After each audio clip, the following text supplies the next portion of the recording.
Assalamualaikum warahmatullahi wabarakatuh. Hei, asik dengerin apa ya? Halo. Iya, sekarang kita masuk dulu dalam pelajaran sains. Kali ini kita berada di kelas 4. Gimana anak-anak kabar semuanya? Semoga sehat dan dalam kebaikan selalu dari Allah Subhanahu wa taala. Tetap semangat belajar ya. Masih bersama dengan Pak Lukman, kita pelajaran sains kali ini kita mulakan dulu dengan membaca basmalah bersama-sama. Bismillahirrahmanirrahim. Nah, kita bertemu kembali dalam materi pelajaran yang mana pada kali ini kita akan mempelajari tentang mengenal konduktor dan isolator panas. Ya, konduktor dan isolator panas. Bagaimana? Yuk, siapkan buku catatan dan alat tulisnya. Kalian boleh mencatat yang mungkin nanti hal-hal yang penting yang perlu kalian ketahui. Yuk, kita lanjut pelajarannya.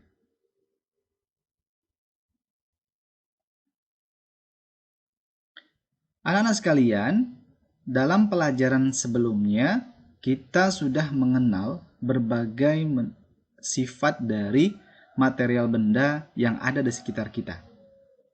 Kita mengenal ada yang terbuat dari besi, kayu, dari plastik, dari kaca, dari karet, dari kertas, dan juga dari kain. Ya, seperti yang kalian lihat di gambar ya, berbagai macam benda yang terbuat dari berbagai macam material yang ada di sekitar kita yang memiliki sifat-sifat yang berbeda-beda. Masih ingat kan? Kalau lupa, boleh lihat catatannya atau simak kembali video Pak Lukman sebelumnya.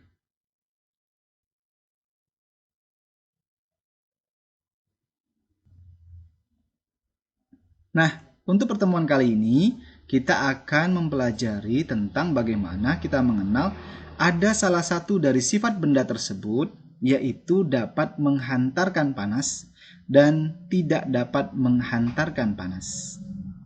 Atau lebih dikenal dengan istilah konduktor dan isolator panas. Apa?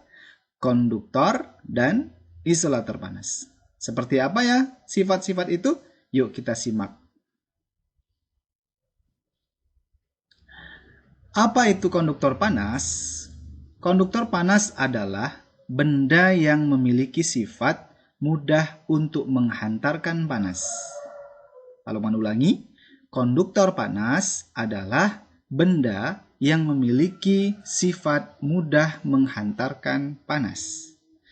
Contohnya seperti benda yang terbuat dari besi atau logam lain seperti baja dan aluminium. Dan juga benda yang terbuat dari kaca. Nah, seperti pada gambar, di sini ada sebuah panci yang terbuat dari besi dan juga wajan yang juga terbuat dari besi. Ya, dan juga ada sebuah panci juga yang juga terbuat dari kaca. Nah, karena dia bisa mudah menghantarkan panas, maka benda-benda ini bisa digunakan untuk memasak makanan di rumah kita.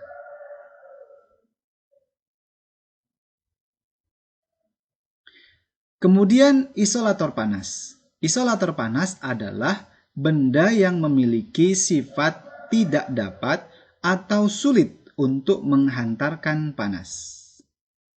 Ya, kita ulangi. Isolator panas adalah benda yang memiliki sifat tidak dapat atau sulit untuk menghantarkan panas. Contohnya seperti benda yang terbuat dari kayu, kain, plastik, dan karet. Nah, seperti contoh ya, ini adalah sebuah sutil yang terbuat dari kayu. Nah, kalau kita menggunakan alat ini biasanya untuk memasak. Nah, kalau kita menggunakan untuk memasak, maka tangan kita tidak mudah merasakan panas ya, sebagaimana kalau kita menggunakan sutil dari besi. Kemudian ada juga sendok dari plastik. Sama halnya dengan sendok ini, dia juga sangat sulit untuk menghantarkan panas. Maka ketika kita menggunakan sendok plastik, pasti rasanya berbeda dengan menggunakan sendok dari besi. Nah, kalau ini namanya adalah jampel kain atau alat yang biasa digunakan untuk mengangkat panci yang sedang panas ataupun wajan yang panas ya dari atas kompor. Biasanya Umi menggunakan agar tangannya tidak mengenai bagian dari panci yang sedang panas, sehingga tangannya tidak kepanasan ya. Nah, kemudian contoh lainnya adalah sendal yang terbuat dari karet. Nah, kalau kita pakai sendal ini di tengah terik panas matahari, maka kaki kita tidak mudah merasakan panas karena sendal tersebut dari karet dan karet memiliki sifat isolator panas atau tidak mudah menghantarkan panas. Nah, ini beberapa contoh benda yang memiliki sifat isolator panas.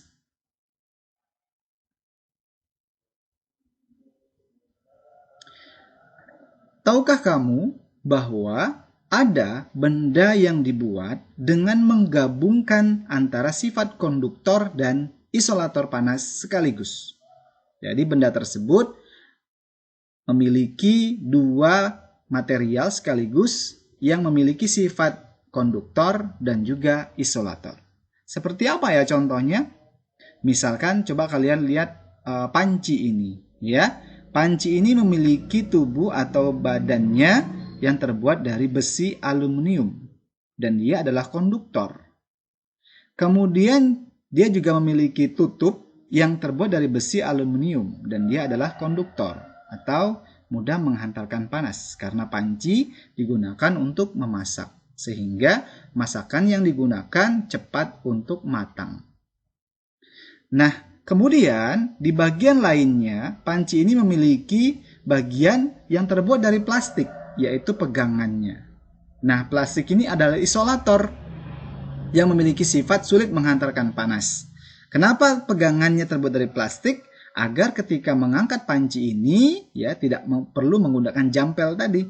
Ya, langsung saja memegang plastiknya karena plastiknya tidak ikut panas seperti halnya badan dari panci tersebut yang terbuat dari aluminium. Demikian pula dengan tutupnya. Nah, kalau misalkan mau melihat apakah masakannya sudah matang atau belum, biasanya kan panci dibuka atau ditutup kembali. Nah, untuk memudahkan memegang tutupnya agar tidak kepanasan tangan kita, maka tutup panci itu terbuat dari plastik yang bersifat isolator atau tidak mudah menghantarkan panas, sehingga dengan mudah ya kita bisa membuka dan menutup panci itu walaupun dalam kondisi panas pancinya.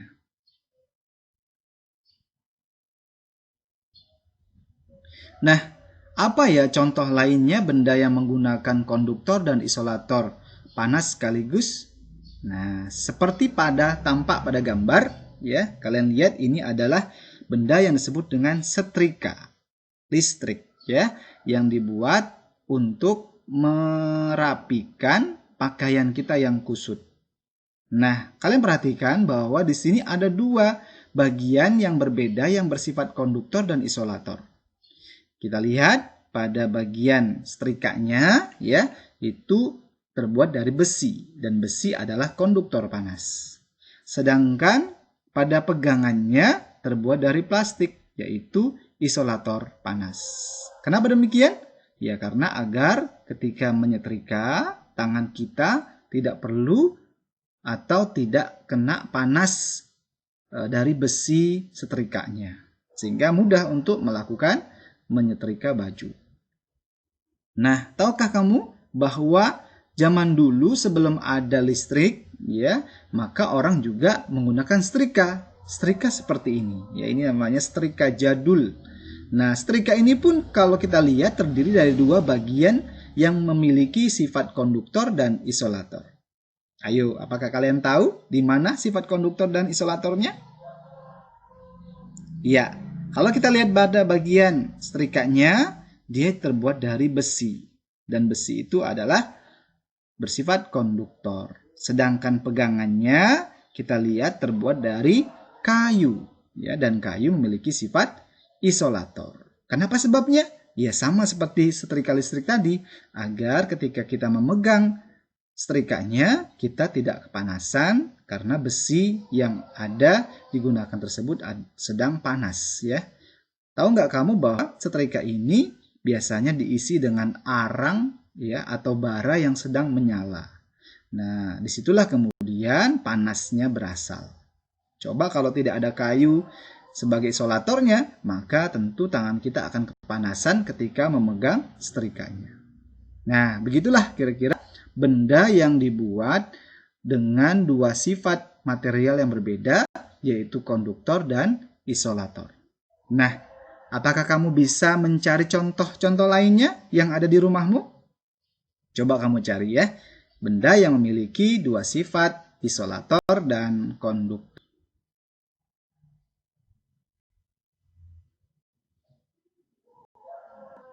Nah, terima kasih anak-anak. Demikianlah pelajaran kita kali ini, yaitu mengenal konduktor dan isolator panas.